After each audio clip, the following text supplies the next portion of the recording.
जी हाँ दोस्तों, तो मोहाली में इंग्लैंड के खिलाफ खेले गए सीरीज के तीसरे और अंतिम टी20 मुकाबले में टीम इंडिया के गेंदबाजों के बाद बल्लेबाजों का आया कोहराम। जहां दोस्तों टीम इंडिया के स्टार स्पिन गेंदबाज अक्षर पटेल ने अपनी घातक स्पिन गेंदबाजी से इंग्लैंड के बल्लेबाजों के उड़ाए पर कच्चे और एक बार फिर से हैट्रिक विकेट लेकर पलटा पूरा हारा हुआ मैच। तो वही दोस्तों लगभग हार चुके मुकाबले में टीम इंडिया के धुरंधर बल्लेबाज रिंकू सिंह ने खेली आतिशी पारी। जहाँ अंतिम ओवर में 22 रन ठोकते हुए रिंकू सिंह ने लगभग हार चुके मुकाबले में इंग्लैंड के जबड़े से जीत को छीनकर टीम इंडिया को दिलाई रोमांचक जीत। नमस्कार दोस्तों, स्वागत है आपके अपने मन पसंदीदा क्रिकेट चैनल क्रिक अबोबो में। दोस्तों इस वीडियो में हम आपको भारत और इंग्लैंड के बीच मोहाली में खेले गए सीरीज के तीसरे और अंतिम टी20 मुकाबले की पूरी रोमांचक हाईलाइट दिखाने वाले हैं। लेकिन दोस्तों वीडियो में आगे बढ़ने से पहले अगर आप भी अक्षर पटेल को एक बेहतरीन ऑलराउंडर खिलाड़ी मानते हैं तो वीडियो को लाइक और चैनल को सब्सक्राइब करना बिल्कुल भी ना भूलिएगा। दोस्तों जैसा कि आप सभी जानते हैं कि अब तक खेले गए 2 टी20 मुकाबले में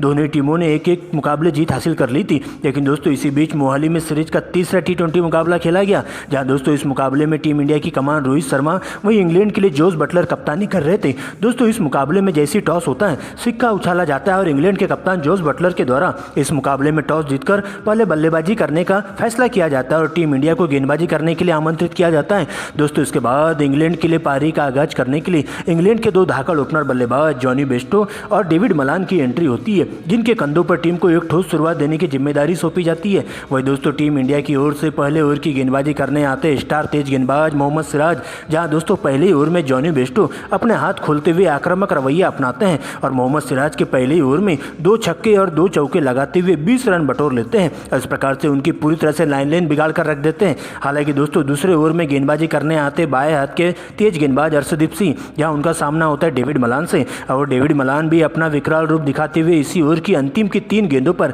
बैक टू बैक 3 लगातार चौके जड़ते हुए 12 रन बटोर लेते हैं। और इस प्रकार से दोनों ही बल्लेबाज आगे का मोर्चा संभालते हुए काफी तेजी से रन बटोरना शुरू कर देते हैं, जहां पर दोनों ही बल्लेबाज पावर प्ले का भरपूर फायदा उठाते हुए देखे जाते हैं और अच्छी गेंदों को छोड़ते हुए खराब गेंदों पर जोरदार प्रहार करना शुरू कर देते हैं। और 6 ओवर की समाप्ति के बाद इंग्लैंड की टीम का स्कोर बिना विकेट गंवाए स्कोर बोर्ड पर 78 रनों तक पहुंच जाता है। हालांकि दोस्तों इसके बाद दोनों ही बल्लेबाज के रनों पर अंकुश लगाने के लिए टीम इंडिया के गेंदबाज जरूर कामयाब हो पाते हैं। लेकिन दोस्तों देखते ही देखते दोनों ही बल्लेबाज अपना 50 पूरा करते हैं और सिंगल डबल के साथ ही 10 ओवर की समाप्ति के बाद टीम के स्कोर को 100 रनों तक पहुंचा देते हैं। यहाँ पर दोनों ही बल्लेबाज अपनी अब तक हाफ सेंचुरी पूरी कर चुके होते हैं। लेकिन दोस्तों इस पनपती हुई साझेदारी के ताबूत में कील ठोकने के लिए टीम इंडिया के कप्तान रोहित शर्मा 11वें ओवर से स्पिन गेंदबाज की एंट्री करवाते हैं और दोस्तों सबसे पहले एक बार फिर से टीम इंडिया के द्वारा खतरनाक स्पिन गेंदबाजी करने के लिए अक्षर पटेल की एंट्री करवाते हैं। यहाँ पर दोस्तों उनका सामना होता है डेविड मलान से और दोस्तों ओवर की पहली गेंद पर अक्षर पटेल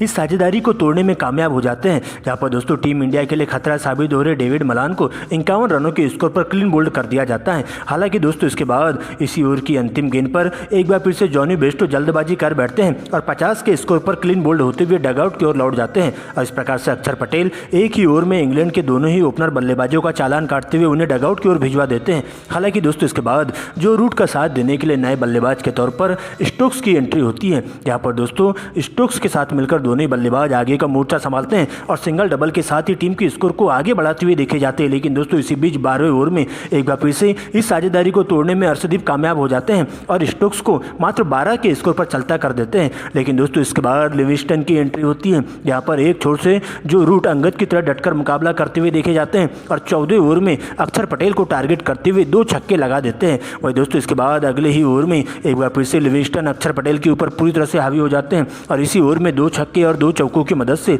20 रन बटोर लेते हैं। और इस प्रकार से 15 ओवर की समाप्ति के बाद इंग्लैंड की टीम का स्कोर बोर्ड पर 3 विकेट के नुकसान पर 148 रनों तक पहुंच जाता है। लेकिन दोस्तों इसके बावजूद भी दोनों ही बल्लेबाज यही नहीं रुकते हैं। इसके बाद तो दोनों ही बल्लेबाज अपना विकराल रूप दिखाते हुए चौके छक्कों की बारिश करना शुरू कर देते हैं। यहाँ पर दोस्तों रवि बिश्नोई के एक ही ओवर में जो रूट के द्वारा 3 लगातार गगनचुंबी छक्के लगाए जाते हैं। लेकिन अगले ही ओवर में अक्षर पटेल जो रूट को 48 के स्कोर पर कॉटन बोल्ड कर देते हैं और इंग्लैंड की टीम को लगने वाला चौथा बड़ा झटका होता है। हालांकि दोस्तों इसके बाद कप्तान बटलर की एंट्री होती है और लिविंगस्टन के साथ मिलकर दोनों ही बल्लेबाज बॉल देखो और बॉल पेलो वाले नियम के तहत बल्लेबाजी करते हुए चौके छक्कों की बारिश करना शुरू कर देते हैं। जहां पर टीम इंडिया के तेज गेंदबाजों के साथ साथ स्पिन गेंदबाज विकेट के लिए तरसते हुए दिखाई देते हैं और ताबड़तोड़ रवैया अपनाते हुए पूरी तरह से गेंदबाजों पर हावी होना शुरू हो जाते हैं। लेकिन 19वें ओवर में मोहम्मद सिराज एक बार फिर से कातिलाना गेंदबाजी करते हुए देखे जाते हैं और कप्तान बटलर को 12 के स्कोर पर क्लीन बोल्ड कर देते हैं। वही दोस्तों इसके बाद इसी ओवर की अंतिम गेंद पर एक बार फिर से मोहम्मद सिराज अच्छी लय में दिखाई दे रहे लिविंगस्टन को 30 रनों के स्कोर पर चलता कर देते हैं और इस प्रकार से एक ही ओवर में 2 विकेट लेकर इंग्लैंड के बल्लेबाजों की कमर तोड़ के रख देते हैं। लेकिन दोस्तों इसके बाद अंतिम ओवर में मोइन अली 3 लगातार छक्के और 1 चौका लगाते हुए 22 रन बटोरते हैं और इस प्रकार से इंग्लैंड की टीम पूरे 20 ओवरों के खेल में 6 विकेट गंवाकर स्कोर बोर्ड पर 199 रन बना पाती है और टीम इंडिया को 200 रनों का टारगेट दिया जाता है। हालांकि दोस्तों इसके बाद बड़े लक्ष्य का पीछा करने टीम इंडिया के 2 धाकड़ ओपनर बल्लेबाज कप्तान रोहित शर्मा और यशस्वी जायसवाल की एंट्री होती है। वही दोस्तों इंग्लैंड के लिए पहले ओवर की गेंदबाजी करने आते हैं इंग्लैंड के तेज गेंदबाज क्रिस वोक्स, जहां दोस्तों पहले ओवर में उनका सामना होता है रोहित शर्मा से और ओवर की तीसरी पटकी हुई बाउंसर गेंद पर रोहित शर्मा गगनचुंबी छक्का जड़ देते हैं, जबकि अंतिम 2 गेंदों पर back to back 2 cover drive लगा देते हैं और इस प्रकार से पहले ओवर में अपने हाथ खोलते हुए देखे जाते हैं। दोस्तों इसके बाद दूसरे ओवर की गेंदबाजी करने के लिए बेन स्टोक्स की एंट्री होती है, जहां पर दोस्तों स्टोक्स के सामना होता है एक बार फिर से यशस्वी जायसवाल से और यशस्वी जायसवाल इसी ओवर में 3 लगातार चौके जड़ते हुए 12 रन बटोरते हैं। दोस्तों इसके बाद तो दोनों ही धाकड़ ओपनर बल्लेबाज इसी अंदाज में बल्लेबाजी करते हुए देखे जाते हैं, जहां पर इंग्लैंड के तेज गेंदबाजों पर पूरी तरह से हावी होते हुए उनके धागे खोलने का काम किया जाता है और सबसे पहले डेविड विली को टारगेट किया जाता है और छठे ओवर में डेविड विली के 2 छक्के और 2 चौके की मदद से 20 रन आते हैं और इस प्रकार से पावर प्ले के दौरान टीम इंडिया बिना विकेट गंवाए स्कोर बोर्ड पर 62 रन बना पाती है। लेकिन दोस्तों इस लगातार बढ़ रही साझेदारी के ताबूत में कील ठोकने के लिए इंग्लैंड के स्पिन गेंदबाज की एंट्री होती है 7वें ओवर में, जहां पर आदिल रशीद आते ही टीम इंडिया को पहला बड़ा झटका देते हैं। हालांकि दोस्तों अच्छी लय में दिखाई दे रहे यशस्वी जायसवाल को 38 रनों के स्कोर पर कैच आउट करवा के डगआउट की ओर भिजवा देते हैं और टीम इंडिया को पहला बड़ा झटका देते हैं। हालांकि दोस्तों एक छोर से अब रोहित शर्मा का साथ देने के लिए किंग कोहली की एंट्री होती है, जहां पर रोहित शर्मा इसी ओवर की चौथी और 5वीं गेंद पर 2 लगातार चौके जड़ते हुए अपनी हाफ सेंचुरी पूरी करते हैं। लेकिन अंतिम गेंद पर रोहित शर्मा जल्दबाजी कर बैठते हैं और बड़ा शॉट खेलने के चक्कर में सीमा रेखा के पास 52 रनों के स्कोर पर कैच आउट होकर डगआउट की ओर लौटते हैं और इस प्रकार से आदिल रशीद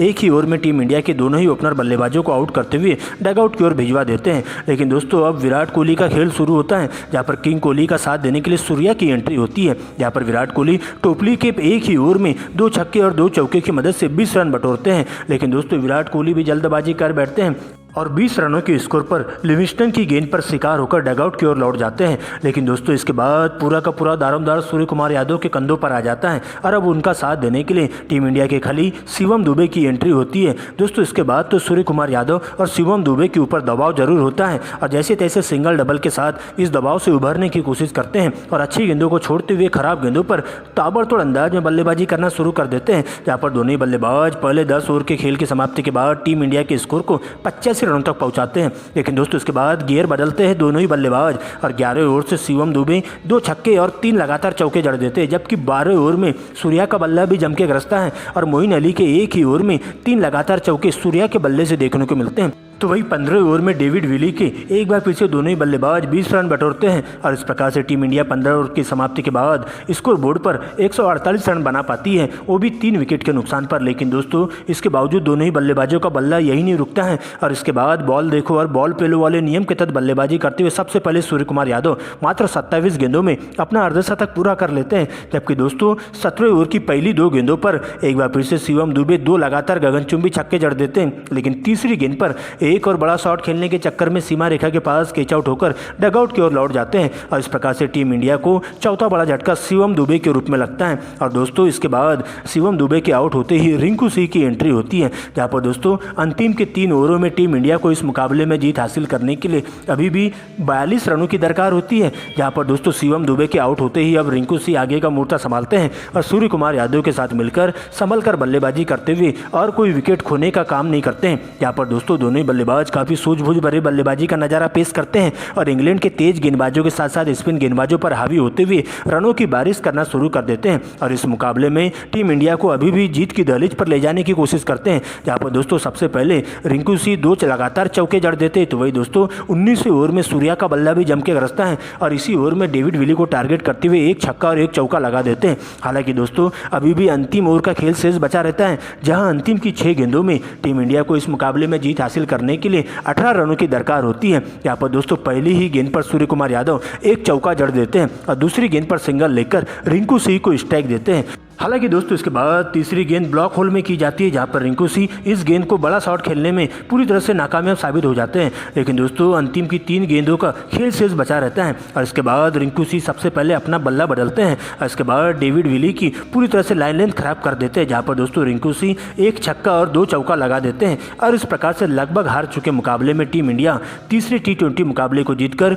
सीरीज को अपने नाम कर लेती है। जहाँ पर दोस्तों रिंकू सिंह और सूर्या के द्वारा अंतिम के ओवरों में खेली गई धुआंधार पारी की बदौलत इस तीसरे T20 मुकाबले को टीम इंडिया 6 विकेट से शानदार तरीके से जीत हासिल कर लेती है और 3 T20 मुकाबलों की सीरीज में टीम इंडिया 2-1 की अजय बढ़त हासिल करते हुए सीरीज को अपने नाम कर लेती है।